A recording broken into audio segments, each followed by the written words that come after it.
Good evening, Majid. You're on mute.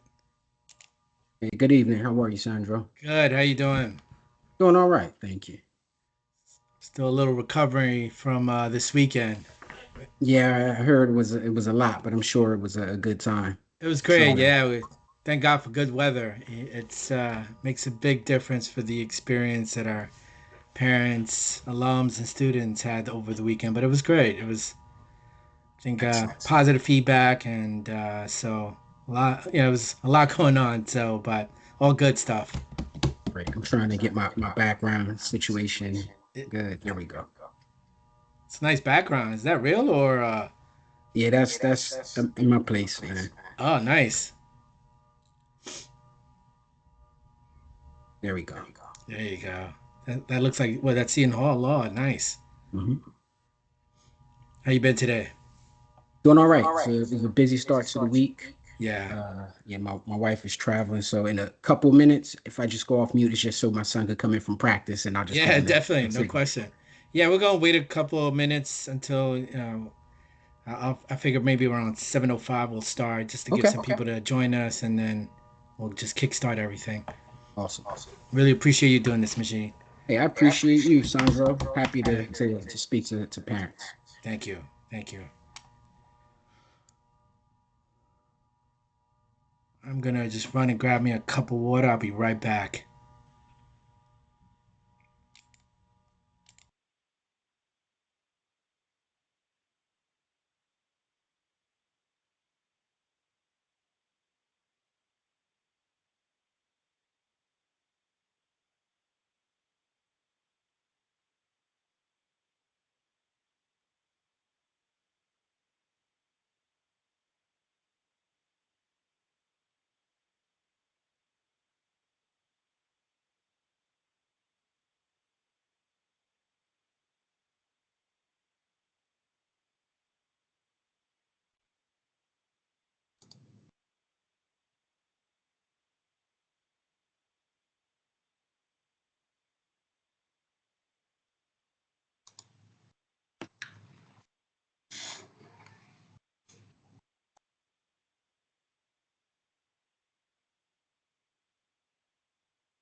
Good evening, everyone. We're gonna start shortly. We're just gonna give some more parents to join us. There are about 140 parents that registered for this wonderful conversation with Majid Whitney. So just be a little patient. We'll start pretty shortly. If you wouldn't mind, if you could share who you are, the name of your student, what town you're from, and any other pertinent information you would like to share with us in the chat, greatly appreciate it.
Good evening, everyone. We're going to start in, say, another 2 minutes. So feel free to share who you are, who your student is, what's their major, where you're coming from, and any other pertinent information you want to share with us today. And thank you for joining us.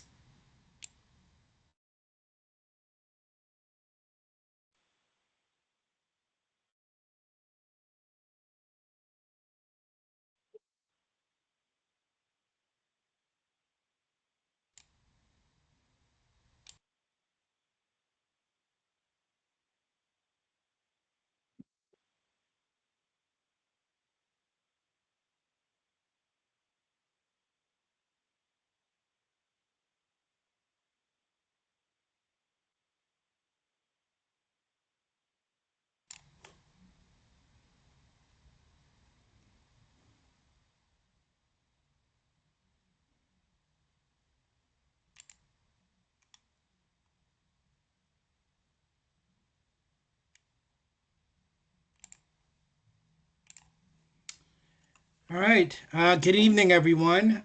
Thank you so much for joining us for tonight's virtual and coffee conversation with Majid Whitney, our Associate Vice President and Dean of Campus Inclusion and Community here at Seton Hall. My name is Sandro Tejada, and I serve as Director of Development for Parents and Families. And I'm also a proud pirate parent myself, and it's truly a pleasure to welcome you to this evening's session. As you probably all know, and hopefully you were able to attend, we're coming off an incredible homecoming and family weekend where we were thrilled to host more than 2,800 parents, students, alumni, and friends on campus. The energy, connection, and pirate pride were truly inspiring, and we're excited to keep that momentum going with gatherings like this one, where we can share, learn, and grow together as a Seton Hall family. Tonight's conversation will focus on the powerful work being done by our Office of Campus and Inclusion and Community, including transformative programs like the Educational Opportunity Program, the Pre-Medical Pre-Dental Plus program, and RISE, all which help students feel seen, supported, and equipped to succeed. And Majid would also offer insights into the student experience and how his team fosters a community of belonging and empowerment. A quick note before we begin, this session is being recorded for families who couldn't attend live, and we kindly ask that you mute yourself unless you're asking a question. If you do have a question or comment, feel free to raise your hand, unmute, or simply drop it into the chat and we'll make sure to get to it during the discussion. We do have a Q&A session. Once again, thank you for being with us tonight and for all the ways you support your student and Seton Hall. Now it's my pleasure to turn it over to Majid Whitney. Hey, thank you, Sandro. Welcome. Good evening, everyone. Thank you so much for the invitation and taking some time out of your schedules to be here. I'm really excited to talk a little bit about what I do in my role at the university, but I mostly really want to answer questions that you may have and offer any guidance, insight, or advice that I may be able to. But Majid Whitney, I am the Associate Vice President, Student Services, Dean of our Campus Inclusion and Community Area. I have been at Seton Hall now for a little over 18 years, and I have worked for student services in a variety of capacities. I think I was doing the math today. I think I may be on my ninth office in those 18 years, and I've had the opportunity to serve our wonderful students during this time so that they can have the best 4 years of their lives. Presently, I do work directly with our RISE programs, which are one is a grant funded, federally funded program. One is institutionally funded, which is for first generation college students that are Pell eligible. I also work directly with our EOF programs. We have two distinct programs, the Educational Opportunity Program, and these are for New Jersey residents, and also our pre-medical, pre-dental plus program for our aspiring doctors and dentists. I work directly with our campus inclusion space, and that is an opportunity to create broad partnerships across campus and to really create moments of engagement for our students, faculty, administrators, community members, so we can really celebrate the richness of our diverse perspectives and lived experiences, and creates an opportunity for learning that helps our students develop into those servant leaders in a global society. My background is in program management, advising, and really student advocacy in a variety of levels. And I have the privilege of working across divisions to amplify the student experience for all Seton Hall students. Um, I am also, Sandro, you pointed out that he has a current student attending Seton Hall. I am a father of three, one of whom is a recent college graduate about a year ago, and one who is also a college freshman right now. So I will speak as an administrator at Seton Hall, but I will also, speak from the perspective of a parent who is allowing other people to take care of my child. And I recognize how important that work is. So when you hear from me, I will speak openly, honestly, and always through the lens of someone who understands that we are helping to take care of other people's children. So that's a little bit about my background, and I'm happy to talk more. Sandro, if you have specific questions or anything that you want to direct, or if you want to open it up to everyone on the call. Yeah, if anyone has any specific questions that you might have for Majid, feel free to mute yourself or share it in the chat. Um, I have a question for you, Majid. Sure. Being here at Seton Hall for 18 years and all the experiences that you've had in regards to advisement, as you mentioned, 9 different roles during your time here. I mean, I think one of the things that I've been trying to provide parents of first year students is just advice. Mhm. What would be one advice that you would give to parents of first year students at this moment that's crucial, especially now that we're getting closer to midterms? This is they probably have a month and change under their belt Mhm. being at Seton Hall. What is one recommendation or advice you give to our parents this evening to help their students?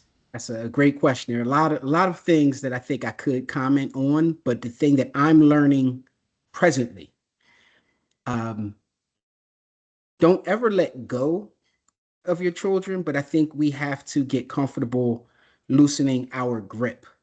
I'm learning that it is very important for my child to start to feel empowered to make a lot of the decisions that will really create the trajectory of their lives.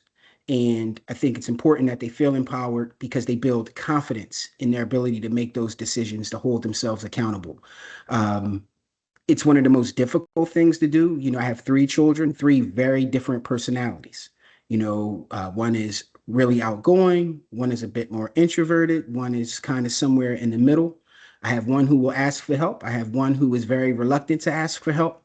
It's really about nurturing them and recognizing them for the unique individual that they are and working to find ways to complement them and also partnering with the institution. I was having a conversation with a colleague today. It was like allowing, the people who have extensive experience and knowledge and background in some of these spaces to really do what they do to benefit all of our students.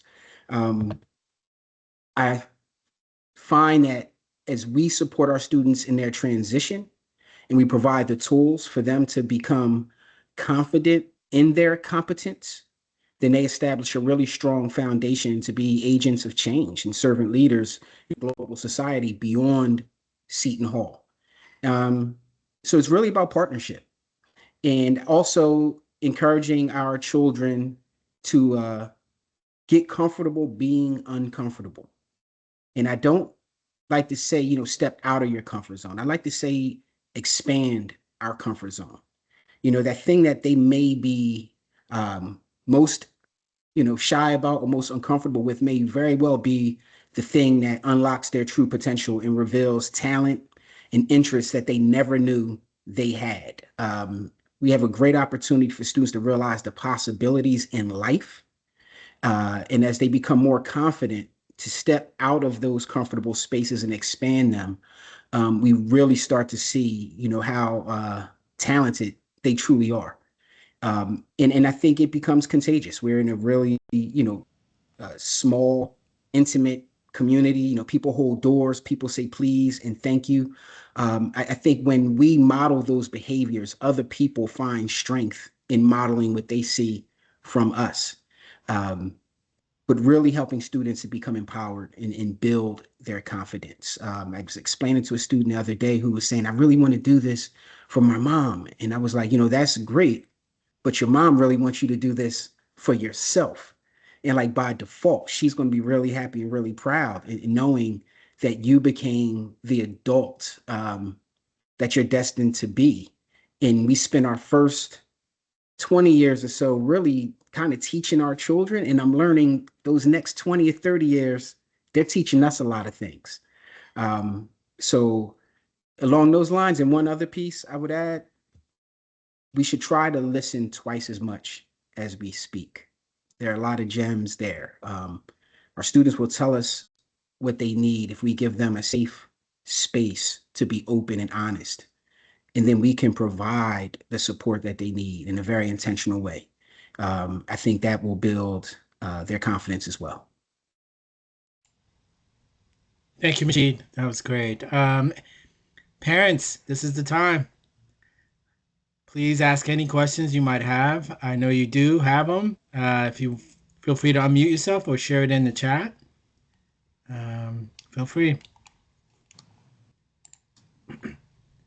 If not, I Sandra, know. Yes. what's up, buddy? What's going on? Is Hey, that Paul? Hey, Paul. How yeah, you doing? good. How are you? Good. Good to Good see you. evening. I do have a question. Sure. Well, first of all, I'm a Seton Hall alumni, so I kind of know the vibe and how wonderful the place is. So Sandra knows I don't need to be convinced, but having Sebastian, my son's a hard nut to crack when it comes to being social and I'm so happy that he has very few complaints. The Awesome. only complaint that he has is that the campus is a ghost town on the weekends, and he kind of wishes there was more organized, like let's take a trip to New York City or whatever, like stuff for the California kids to do besides just sitting around campus that Mm-hmm. he felt is empty. Other than that, getting out of his shell and his comfort zone, he calls me last week from Queens. Him and his buddies, he joined a club and a couple of kids from the club went to New York. They went to Queens, and then coming back, the New Jersey Transit train derailed, and so they couldn't get back to South Orange. So he's like, "Dad, what do I do?" I said, "Just take the Uber."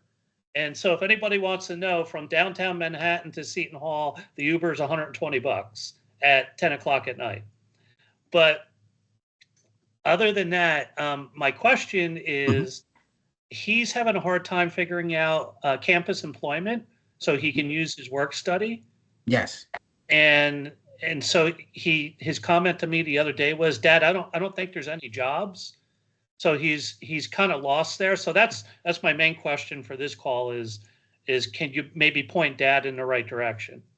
Oh, absolutely. Well, I'm glad to hear he found his way to Queens, and finding a difficult journey back to New Jersey is not uncommon with New Jersey Transit these days. I had my own fun experience with my family this weekend. Um, the student employment jobs are posted online. Okay. So if a student goes to Seton Hall's website, under employment, you can find student employment opportunities. He can also make a stop past the financial aid office. The woman who oversees student employment works in that office, a very nice lady named Ashley. She can also help students identify those opportunities. We tend to have a lot on campus. I mean, things do fill up because students, sometimes are really proactive and apply early and often, but there's also a lot of movement in those positions. So someone may be gainfully employed right now as a student, and then their schedule changes in the spring or their internship starts, so they can no longer do the job that they had. So they will look to fill that position with someone else. But also, I'm always a easy stop. I'm in the University Center, room 211. Please encourage any of your sons and daughters to reach out to me. I can direct them accordingly. But there are some opportunities. I mean, I wouldn't know offhand exactly what's available, but variety of things from working in the library to being a peer tutor, peer mentors, peer advisors, resident assistants, et cetera, et cetera. In there are sometimes opportunities for students to do research and other things as they get further along in their careers. But sometimes I don't want to oversimplify it, but it is kind of as simple as, knocking on someone's door saying, hey, I'm not really sure where to go. And you'll find at Seton Hall, there's always someone willing to point them in a direction and give them a name and a contact, not just go to this office. We'll tell them, exactly where to go, who to speak to. I was on a call with a student this morning, and essentially I told her after our conversation, I gave her a little homework. I said, you do this part, I'll do that part. We meet next week and we'll have a meeting of the minds and see what the next steps are. And I think you'll find those kind of student advocates on campus.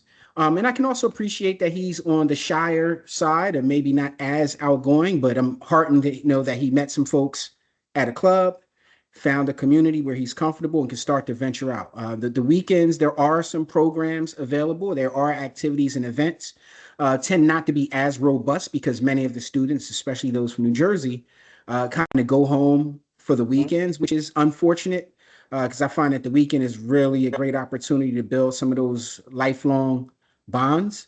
But the fact that he went to New York City, I think it's really critical that students take advantage of being in the New York metropolitan area, not only to get comfortable in a metropolis of sorts, but also to find other opportunities beyond the confines of Seton Hall that will also add to their education. I'm a big proponent of not letting school get in the way of your education. I think that they complement one another, but they are not always synonymous. There's one thing that happens on the academic side in the classroom, but how we apply that, how we expand on that foundation is really unlimited possibilities.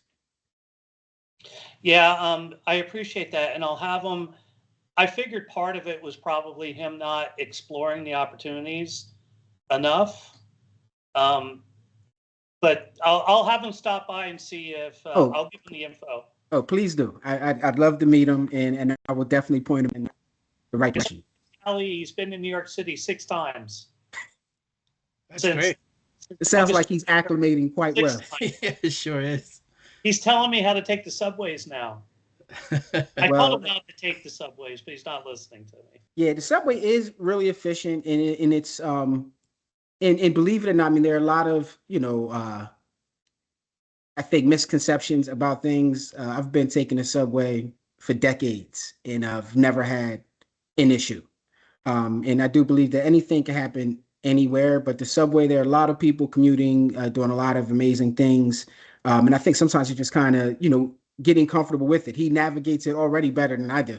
I just trust that my wife, knows what she's talking about when we're on the subway, and we usually end up at the destination. But like your son, sometimes it requires an Uber. Yeah, it was 2 weeks ago. He and three of his friends, they went to the movies in downtown Manhattan. Like I don't know why they picked New York City to go to the movies, but they got on the train, went to the city, went and saw a movie, did whatever for a little bit, and then came back to Awesome. campus. So it's Yeah, it's what you make of it, right? But it, it I'm is. happy he's exploring. Absolutely, and I hope he, wants to come back to California. It's one of those tough sells once they get accustomed to New York City. It's a very different vibe, but a vibe nonetheless. Thank you, Paul. Can I say something? Of course. You got to introduce So, yourself. And hi, I'm Lisa Gilmore. hi, Lisa. Um, we're an hour and a half away, and my daughter is struggling because three out of her roommates all have other places to go close by. Except for the other roommate is from California. She feels bad leaving her alone. So like she came home a couple of times now, and just feels bad when she's here because she knows that her California roommate is alone. But maybe like there could be a club where kids who are around on the weekend have something to do and get together, because it definitely is an issue. Um, it definitely seems to be an issue that there's a ghost town in the campus. I don't know. It's Look, just a suggestion, and especially to, like, for Paul's son, like I hear like he might be struggling a little bit too. I don't know. My daughter coordinated a trip to the Mets game when they were still in it. We're not going to go into the sports end of it, but she coordinated, like there was like 11 kids, and she bought 15 tickets that were $11 each, and they navigated their way to the Mets game. So like she wants to try to be involved and do stuff on the weekends, but she also isn't really loving that there's not many people around. yeah, yeah, no, I appreciate that. I think I want to. I wouldn't call it a ghost town. I would say, about half of our students are not from New Jersey, and they don't go home on the weekends. I think it's very natural for us to initially connect with our roommates and people that are in our quad, and that's where we find safety and comfort initially. But I think so much of the richness of the college experience is when those friend groups and those social groups start to expand. And I think a great way to build some of those other connections is through student organizations. I mean, we have hundreds of clubs and student orgs where students can connect. And the reason I'm saying this, I have a son who's a freshman in college, who is not at Seton Hall. He's at a school. It's literally less than 10 minutes away from our house. And I almost never see my son. I'm starting to question if I did something wrong as a parent. But one of the things I gave him the feedback was about him expanding his comfort zone by joining a club or organization that maybe he had never been exposed to before. And I said, what do you have to lose? And what I find in some of those opportunities, one, we may find that we have an interest we never considered, but you also find different folks that maybe are from different places, who are maybe feeling the same way, and they find support in each other. We're still relatively early in the academic year. And what I've learned is that the initial experience is not necessarily what the long-term experience is like. And fall semester can be extremely different than the spring semester. But what we're finding is that students right now are recognizing that they're not, able to make some of these connections on the weekends. And now they're looking for opportunities to fill in some of that space. This is when it's a great time to connect with us, to connect with the campus, their peer advisors, that all of our first year students are connected to. That's like one of the first points of contact. You have someone that's a sophomore, junior, or senior that has also dealt with this transition and can offer a tremendous amount of guidance, insight, and perspective when it comes to how do we build these other connections. What are some things that we can do over the weekends? But I like your idea about like a club or something for students that aren't from New Jersey. That's some feedback that I'm going to take back to our senior leadership team, just to say this is something that was brought up. And it may be something that I'm not aware of that they are doing. And it might be some messaging that needs to go out. We maybe need to do a better job of communicating that. I will also want to make sure that your students are logging on to the university's calendar. I find that a lot of students are not, doing that as often. Almost every student event is posted on Engage, and it's a great way to see what's going on any particular day. Sure is. We'd be surprised, how many things are actually happening, but we may not be made aware if we're finding out a lot of our information from our uh, social circle. Oftentimes, it may be coming from a particular school or a different major or a different department, but may be open to all students. And, shameless plug, our campus inclusion center, which is in room 209 in the University Center, that is a space that is open to all students, faculty, and administrators. Students are constantly in there Monday through Friday. So I would say if your sons and daughters are just looking to explore a new place, they could go to the Campus Inclusion Center just to study, and they'll find other students there just kind of hanging out. And that tends to, well, second floor University Center is a space where a lot of students congregate. It's quiet study, it's social. It's also directly down the hall from our Office of Student Engagement, which is all of our student clubs, organizations, student government, et cetera, et cetera. Radio station, newspaper. Yeah. I'm sorry. Was that a question or a comment? Okay, I think it would make some background noise. Yeah.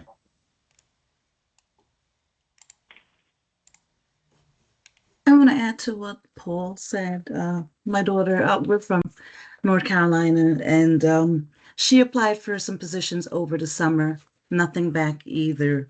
I think she was told that they were probably filled. So there's definitely, I guess, maybe a need to publicize a little bit more, or maybe the kids just need to, I guess, make the rounds to different departments to inquire about these positions. But she definitely is interested in a position, so I will also have her stop by Please do. and pay you a visit.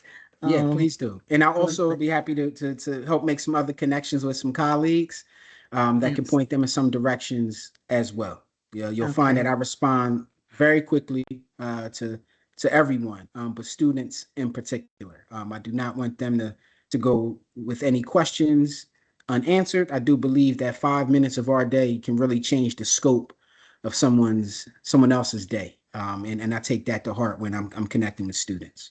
That's wonderful. And to add a little bit to what Lisa said also, maybe because we're from North Carolina, so once again, out-of-state students, maybe they can have some activities on campus, bingo or something. It doesn't always have to be off campus, so they can have something on campus, and then that way, most of the kids can meet each other, and maybe there they can decide, hey, a group of us are going into the city or something, and and then they do something that way. Now, in terms of the Absolutely. subway, I was originally from New Jersey, so I did warn her. I said, listen, when they say about the alphabet soup on weekends, it's the alphabet soup. Seriously. Anything and everything can go wrong, and it does. So it's a little challenging, but what I have found over the years living in New Jersey and outside of New Jersey is people are very helpful on the subway. So if you ask, and that's what I tell her, listen, because even me myself, I'm like, okay, am I going uptown? Am I going downtown? Where am I going? And so if you ask, people are generally very helpful. And they will direct you, oh no, you need to go on the other side of the track or something. So that's always a good thing. And I tell her, if you can, go into the city during the week, avoid the weekends because that's when things go crazy. But the kids like the city in the weekend, so I can understand the Yeah, draw. yes, they do. Yes, they do. Yes. Majid, if you don't mind, if I want to interject, I Please. know, and there's something, and Majid, you can add on to it. Student Services sends an email every Friday morning at 10 a.m. to every student about what's coming up the upcoming week. I mean, everything you can think of, and it's everything that's extracted from our events calendar.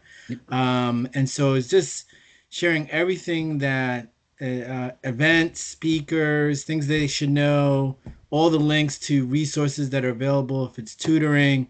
And I'll share the link of the most recent newsletter that just went out to your students. So one advice I can give you, because I've experienced it with my daughter, is have them read their emails that they're receiving from student services and just the university in itself, because that's how the university is communicating with your student. And so it's a wealth of information. I utilize it just so I can also communicate to my daughter about things that are coming. And you'd be surprised how many of them are not reading that email, which is a wealth of information. So I just wanted to share that. And I'll share the link of the most recent newsletter that went out. Yeah, and what I'll just add to that, Sandro, is that Mhm. yeah, I know many students today don't really care to read through email, and I get it. But they will be going into a workforce that email is still used as a form of communication. So I talked to my son about looking at it as professional development. I know he wants things via TikTok and Instagram and the other things that uh, he and his friends use, but his professors are going to communicate via email. The CEO of those companies will very well utilize email, but there's a lot of information, sometimes too much information. But I do think it's important information. But students could go into the events calendar, engage at all times. And I think they'd be surprised how many things are happening on and around campus. It's just about tapping in. And I shared the link of the most recent newsletter. Seriously, it's something, and you have access to this on the website as well, on our student services, and it's on news. It's the news section. So every Friday, you can take a look at it and see. And it's a great opportunity just to ask these questions to your students. Like, well, I saw that there's a speaker that it's aligned with your major. You should probably attend that. As again, asking the question and not telling them is one way to go. But it's a wealth of information. So please take a look at that as well. I see we have a hand Yeah. up, I Yeah. believe, Mr. Coleman. Yes. Uh, You I might have to can't unmute hear. yourself. Yeah, can't hear him. Can you hear me now? Yes, I can. Yep. Okay, sorry about that. No So first of worries. all, gentlemen, everything you said has been spot on. Uh, my son is an introvert. My first son, he just graduated college. He was a wrestler and a track guy, so he was very introverted, prom king, the whole 9 yards. My other son never left his room. So that's the one that I have at Seton Hall now. So thank you for these links because all these links that you provided, I've sent to him and he was not aware of. And your son is not unusual. I told my son to check his emails because I use emails for work. He Yep. refuses to check his email. I told him you don't have a calendar on your phone to let you know when events are coming up. How do you know? So just let you know everything you're saying is resonating. Now, here's my issue. Sure. And I don't want to get involved because I don't want there to be too much tension, but we're a very conservative family. And my son's roommate is like drunk all the time.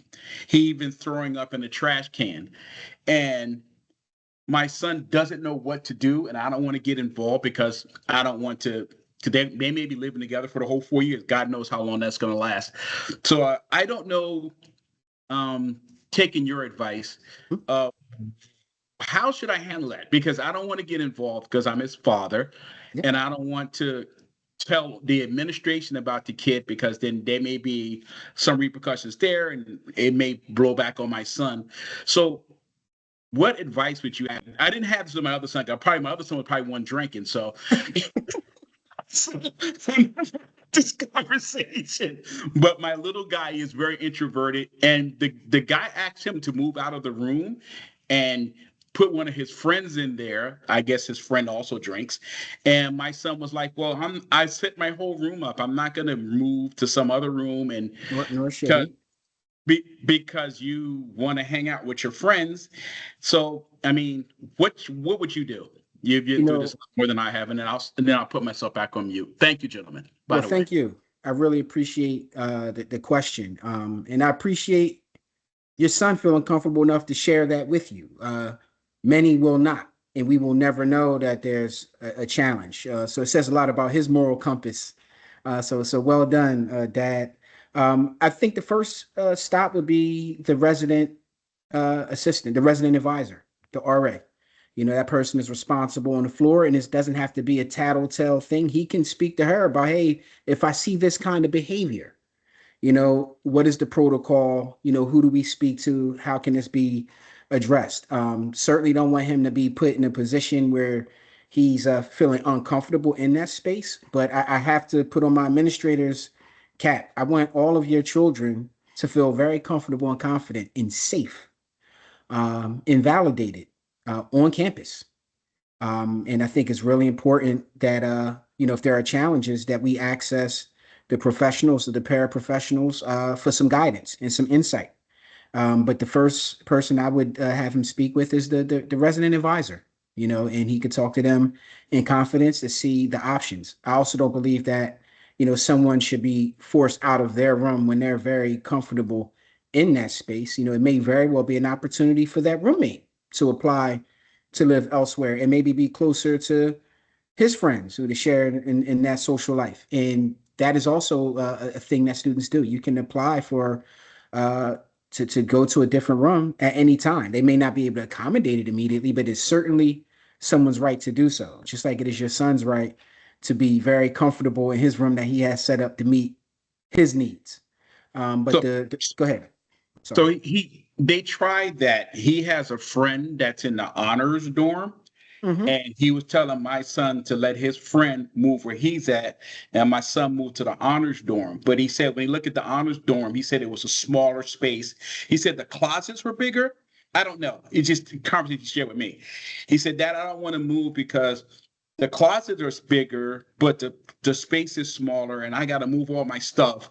And he's like asking me like several times, well, why don't you move? You know, let my friend come here. And I'm like, I don't want to get involved again. I don't want to dominate the whole conversation, but they've tried that. And the other suite mates that live in the other two rooms are not very happy with this individual either, because they had a whole room meeting with the four of them trying to discuss his behavior. And for whatever reason, that didn't get settled. So it's not just my son, it's the other two people in the room are not exactly pleased because he, like I said, he threw up in the trash can and left it there. So the other guys were like pissed off. They had a whole big room meeting about it. And so at any rate, they did try that. I just wanted to interject that he did try that. I don't know with the honors dorm. I have no idea what that looks like, but he said he wasn't interested in moving there. Then I'll Yeah. stop. And honors is a bit different also because it's a learning community. So many of those students, especially for that first year, they're in like the same classes. So in addition to dorming together, those students spend an incredible amount of time together and foster some other bonds within the honors program. I used to work with the honors students in some capacities, which could be a positive experience, but it could also be very isolating for someone who's not in honors. I'm not going to say that's guaranteed to happen, but you may be exchanging one challenge for another one. And if there are three roommates having these challenges and the resident advisor was not able to diffuse or address the situation, then that could escalate to resident director. Again, I'm in room 211 in the university center. The associate dean who oversees housing and residential life is literally two doors down from me. So I say that to say we have open communication as administrators when these challenges arise, and the goal is always to respond immediately. We don't want any student feeling uncomfortable in general, but particular in a place that they call their home away from home.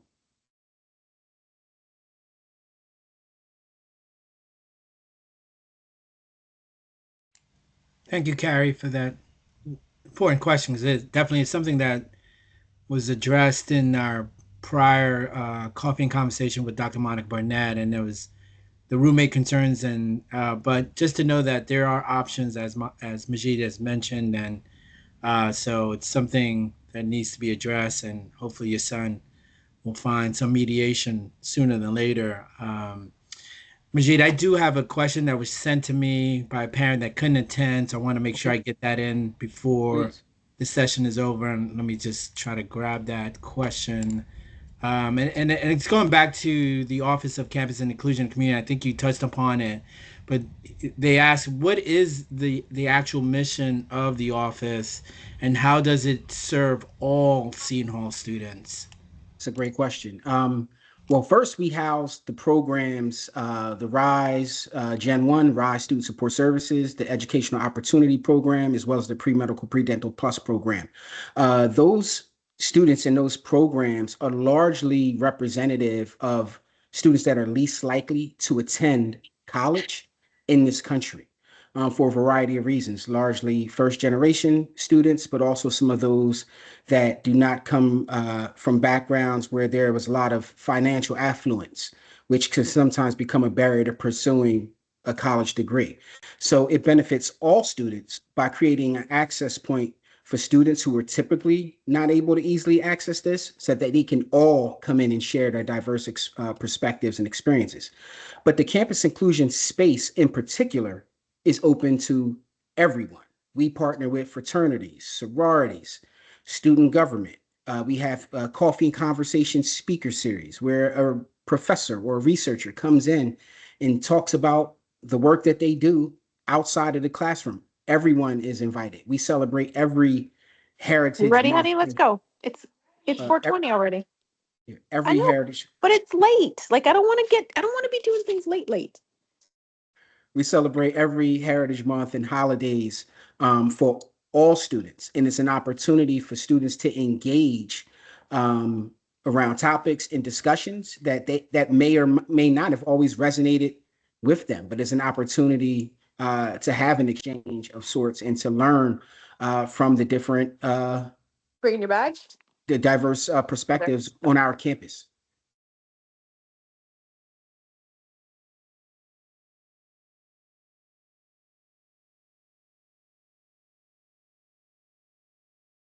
I hope I answered that question, Yeah, Sandra. definitely. And just as a follow up, then this is a question. I mean, I know you've shared this with me in regards to what are some of the kind of academic and career outcomes do your students achieve through these programs? I know you've shared with me that most of these students are graduating at a higher rate.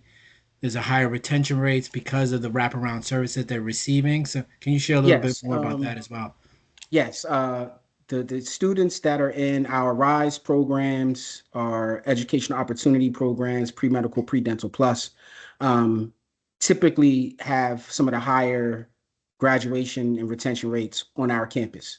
I think we provide robust support services, academically, socially, really building a sense of belonging for all of the students involved in our program, helping them to expand their comfort zones, as I mentioned earlier, but to build meaningful connections across the campus community.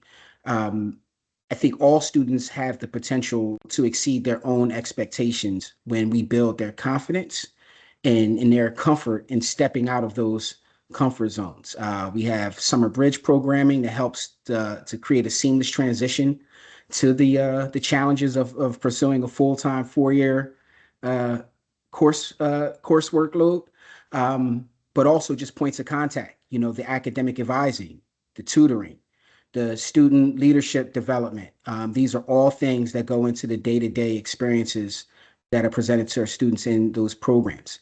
But it's really recognizing that some of those students may not have had an example in their home or their immediate community as someone who has done college and could give them the how-to blueprint of what to do to be successful. And we're able to create that experience. But I also want to point out that, you know, the work that we do in campus inclusion isn't done in a silo. I work across divisions. I work with the dean of the Center for Academic Success. You know, I work with the dean of student engagement. When we're creating university life programming and things of that nature, it's not done in one particular area. We all thought partner to create experiences that are inclusive of everyone, validating of everyone, and gives everyone an opportunity to develop to be a servant leader in a global society. Um, we also recognize that we've been able to achieve really record success rates for our first generation population of students at Seton Hall. And if we compare success and outcomes of those students on our campus to other campuses in general across the country, we'll see that we are really meeting the needs of all of our students in a variety of ways. Thank you, Majid.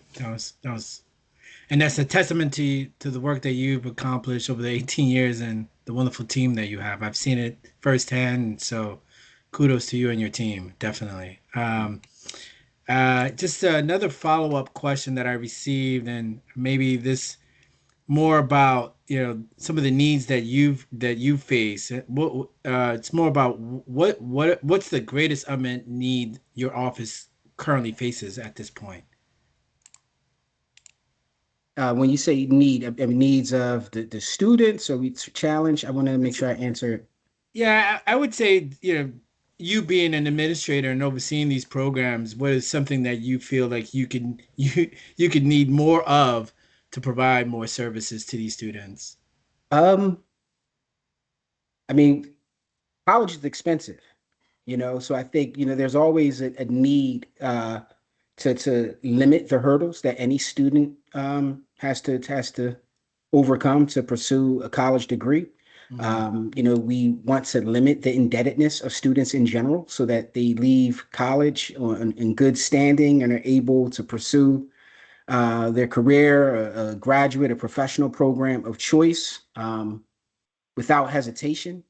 Um, but I would say the biggest need right now is really um, addressing a lot of the mental health needs of our students. We've seen the numbers more than double in terms of requests for counseling or therapy with our students over the last couple of years. There's certainly a need for support for mental health. There's certainly a need to address the financial barriers. I think these are things that can prevent students from being their full selves if they aren't getting the support that they need. I think anything that we can do to limit potential challenges really kind of clears the runway for our students to take flight. Thank you, Majid. Any other questions from our parents that are on the call? We have about maybe 10 minutes, so feel free to ask. Don't be bashful. All right. I have another question, Majid. Sure. I know it, and I know you've shared some really cool experiences that some of your students have experienced through the programs.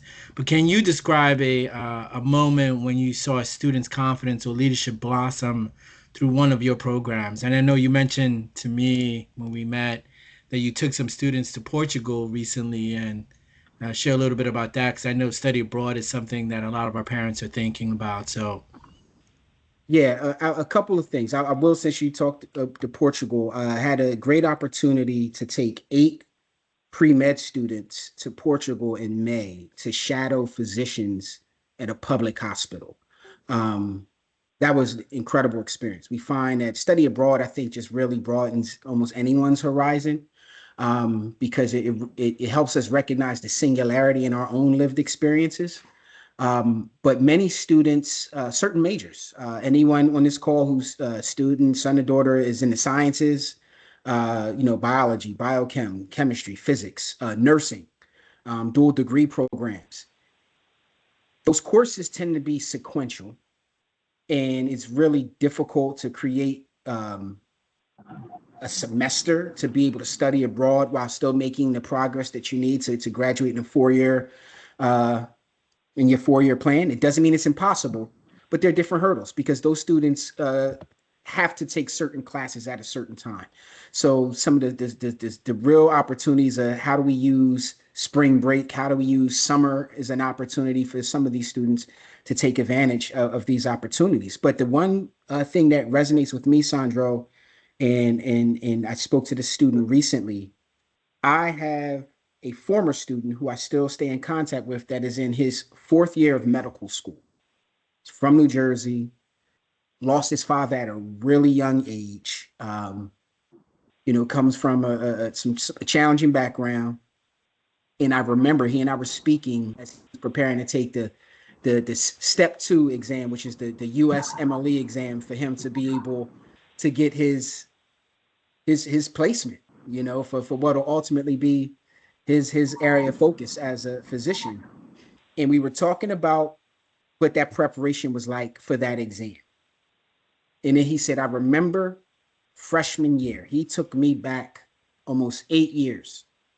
He was ready to change course. He was ready to change major because he was in a calculus 2 class that he had deemed impossible to pass. And he was asking me for permission to drop that course. And I told him that I could not give him permission to drop the course. One, he was not my son or my child. But two, I did not want him to leave his fate or his destiny in someone else's hand. And we were laughing because I asked him, does he remember that conversation? He was like, yeah, you asked me a series of questions. I said, now, if you want my blessing to pursue it, well, I need to see how you answer these questions. And I asked him things like, have you met with the professor? Have you changed your approach? You know, have you increased your study time? Have you been practicing math problems after every class? Or have you been waiting 2 or 3 days after? His answer to every question that I asked was no. And it was really an opportunity for him to go through the exercise of doing like a self-evaluation of, have I done everything within my control to create a positive outcome? And at that point, he hadn't. And I told him to try those things and let's see what happens. And then we can have a conversation about different pathways. Long story short, this student who was ready to drop that class and change course got a B plus in that Calc 2 class. But what he talked about was how every challenge after that class was just Calc 2 all over again, recognizing that his current predicament didn't have to determine the outcome, that there are always steps that you can take to find higher solutions. And I think about the number of students that run from challenges. You build confidence one way: embracing the challenge, feeling uncomfortable, learning how to adapt and adjust, overcoming that challenge, having success, and now that challenge just becomes a frame of reference for future challenges. Well, some students get really uncomfortable with that challenge and they go to a safe space and they retreat to a safe space and they develop a habit of avoiding challenges.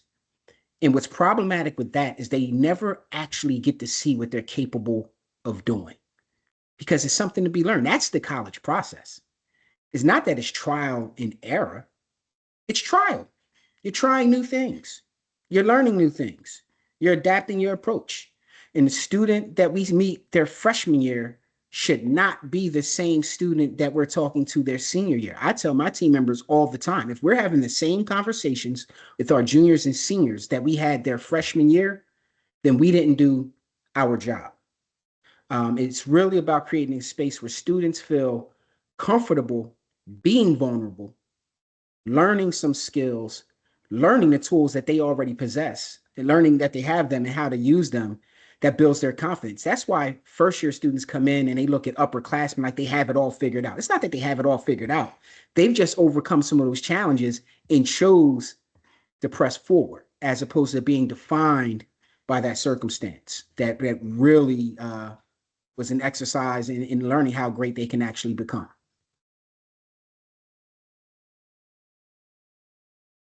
Thank you, Majid. That was a great story that you shared, and I imagine you had a good amount of those stories where you've seen some of your students overcome these obstacles and become servant leaders and really do well after Seton Hall because of the guidance that they've received. We have about 5 more minutes left in the call. I want to make sure that all our parents that are There is a hand up, Sandro. there is. Oh, perfect. Okay, great. Deanne Yep. Hackey. In full disclosure, I know Deanne from another lifetime ago. Oh, that's great. Yes. And the tables have turned. I'm sorry, I came from the gym, so I don't want to put my camera on. No But worries. I'm having a struggle with my own kid after about 30 years of helping other, young adults. I'm going through a challenge because my daughter, she completed her language. Actually, she had credits with Seton Hall for sign language prior to her freshman year, but she has to complete an additional year, so she chose Spanish, um, which is a challenge for her. And she is an overthinker. She is receiving tutoring, but she, hearing you, she's having that conversation with me about wanting to give up. And I feel powerless. And I think more so because I know her. So I'm trying to figure out a way to, have that conversation with her. Don't give up. Just seek other opportunities and other ways to succeed. But she's just not very confident in herself right now, and I just don't know what to do. Hey, Majid, you're on mute. But yeah, You're I on mute. appreciate you sharing it. And it's not an easy situation to be in, but I like to tell students, 1% better every day. All too often we're trying to copy or imitate end results as opposed to the process. And I don't think that we just become proficient in the language on day one. In no class, you achieve an A on day one. But starting tomorrow, you can get an A in your approach to that class and your approach to learning that language. And I think it's about building that confidence in small steps. I think first, speaking to the professor, going to seek out tutoring, seeing if that makes a difference. And I find that when students take that first step and they see it wasn't nearly as difficult as they thought, they become more inclined to get help. And Deanne, I can certainly appreciate the fear or the anxiety of learning a language, especially on this level, because it's easier to learn these things when we're much younger. But one, it's an employable skill. I think it gives us an opportunity to become better critical thinkers. And if we focus more on the speaking as opposed to like the test taking aspect, it becomes a bit more digestible. Now, I'm saying all this also because I've been doing Duolingo, trying to make up for past years of not learning a language. And I'm learning that the small steps, uh, they do help and they do make a difference. And it's natural, I think, for some students right now to feel like it's too much that they can't do it. I mean, we are almost in midterms. This is a high stress, high anxiety time. A lot of students' confidence is going to come from them making it through midterms and seeing that it's not nearly as difficult in practice as it was in our head before we did it. But I think small steps, professor, um, tutoring, other students, practicing the language.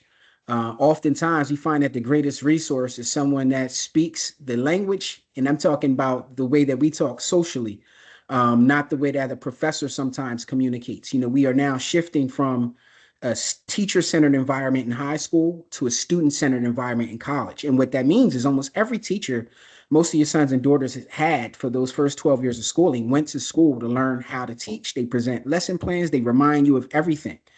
Now you're in college, you're in class about 15 hours a week. Being a full-time student doesn't mean that you're in school for 15 hours a week. For every hour in class, there's a minimum of 2 hours outside of class that you could or should be committing to that particular class. So that 15 hours plus those 2 hours for each one of those hours brings you to 45 hours a week, give or take, similar to a full-time job. It's really going through the process of asking these students, how much time are they spending on these things? How are they spending the time? Evaluating if their approach has worked. And if it hasn't, encouraging them and guiding them to find different ways. Test taking. Students will say, I study for 12 hours, and I'll ask them how they study, and they'll say they've read their notes over again and again and again. And my next question is, well, were you tested on how well you knew your notes? And they said no. I said, well, that is a flawed technique to prepare for an exam. That is a resource. But what you take from those notes and turn them into questions, and then you practice those questions, starts to simulate what taking a test is like. Same thing kind of for a language. You're being instructed to do these things from the teacher, maybe homework, some exercises, but how are we putting that into practice? How are we making those connections? How are we allowing the education extend beyond the confines of the classroom? Because for every hour in that 50 minutes, Monday, Wednesday, and Friday, they might have an opportunity to spend 2 hours supplementing what they did in those 50 minutes. And I'm not saying it's easy. I'm not saying it's comfortable, but I do believe that's where the confidence lies. Doing the thing, trying the thing that we haven't tried yet, and recognizing that it's not always as daunting as it's been. In a quick story, and I know we're at time. My oldest son, I had mentioned earlier, I had one who graduated school a year ago. My oldest son is living on his own, asks us for very little, and does pretty well for himself. We are very proud. He's an engineer. He called me the first week of class and told me he made the wrong choice, that he's not supposed to major in engineering. He cannot do it. This chemistry class is impossible. Dad, this was the lowest grade I got in high school. I can't do it. And I told him I hear him. And if he wanted to try a different path, we would support him in that. But I did not want him to live the next 30 years of his life regretting that he didn't try. And I asked him a series of questions, like I did that young man I talked about a little while ago. His answer to everything that I had asked him was no. So I said, until he tries these different approaches to see if he can change the outcome from high school, which was a different time, he was also a different student. Let's see where things go. My son ended up getting an A in that class. My son ended up being on the dean's list for 8 semesters. And I'm not saying this because my son is brilliant. I think all of my kids are wonderful. He chose not to be defined by the adversity. He chose to be defined by the success. But like so many other students, he saw something that looked difficult. He connected it to another experience in his life that was difficult. Because he wanted to drop that honors class in high school. And I was not on board with that. My son actually told me that I was not supportive in high school because I didn't want him to drop that class. And what I told him is I was okay being the bad guy because I knew that he was going to learn how to study for the first time by staying in that class. He hates when I bring this example up because he knows that I'm right. But it's now one of those moments where it's a reminder when he deals with difficult things at his job. I remind him of chemistry in high school and then chemistry in college and how we are not the same students that we once were. We get better as these challenges get more difficult. We become better at addressing these challenges. So, Deanne, I think this is a great opportunity for your daughter to find other ways to build that confidence. And she may surprise herself in the process. Thank you. My pleasure. I know we might Majid, be out of time, but I just wanted to thank you, everyone. This was amazing. thank Thank you you for so much. participating. Well, Majid, I don't know if you have any final words, but that was that was some great advice there. But I think I know, and I know everyone is busy and maybe need to tend to some children, and dinner needs to be served. But Majid, we really appreciate your time and wisdom and advice, and thank you all for joining this evening and having this meaningful conversation with Majid. We hope tonight gave you a deeper look into some of the powerful work that's happening within, the Office of Campus and Inclusion and Community, and the many ways our students are supported and empowered at Seton Hall. So, and if you have any follow-up questions or would like to continue this conversation, please don't hesitate to reach out to both of us. Oh, please do. Yeah, definitely. And as always, go Pirates and have a great evening, everyone. Again, Yeah. thank you so much, Majid. Yeah, thank you everyone for being here and have just an opportunity for us to engage. I hope this is not the only opportunity for us to do so. And the only thing that I would say is that, we are in this together. That the goal is to make sure that all of your children have the best possible 4 years at Seton Hall and establish a really firm foundation for the rest of their lives. And I'm confident that working together, we can do just that. So let's partner in this endeavor and watch what happens on the other side. Have a wonderful, wonderful evening and a great rest of your week. Good night, everyone. Thank you. Thank you.